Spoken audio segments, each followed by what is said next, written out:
Hey, Allison. Here in New York City, home to some 1.1 million students, classrooms are set to reopen in 3 weeks. But with the coronavirus raging in parts of the United States, some students, teachers, and parents here and elsewhere don't think that going back into buildings is such a good idea.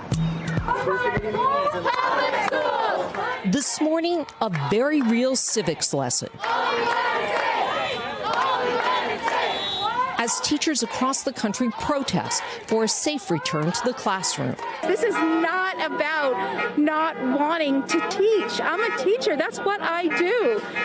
It's about wanting everybody to be safe.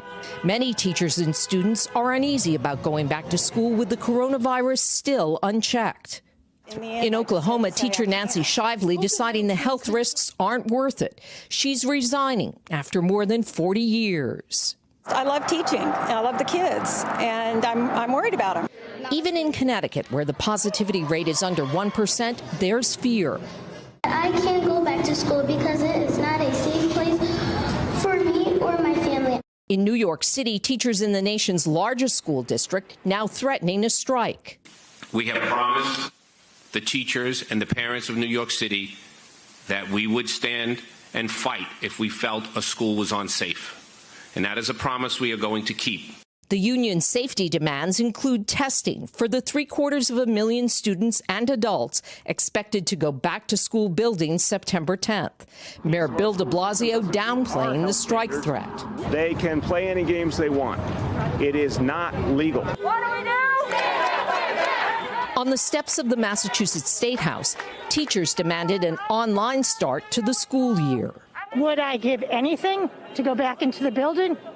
Yes, but not at the expense of somebody getting hurt. A recent poll commissioned by the Massachusetts Teachers Association found 90% of parents were concerned their children could catch the virus if schools opened as scheduled. What can quell those fears? When the state can actually prove that the buildings are safe to return to, we have rapid and regular testing, and when the virus is fully under control in the state. Now, adding to those concerns, a new study from Massachusetts General Hospital showing that kids can be silent spreaders of the virus. Of 192 children, 49 tested positive for COVID. And in those children, investigators found higher levels of the virus in their airways than in the airways of adults in intensive care. Allison?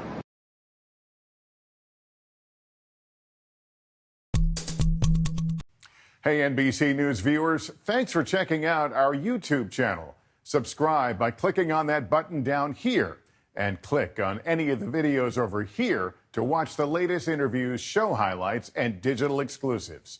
Thanks for watching.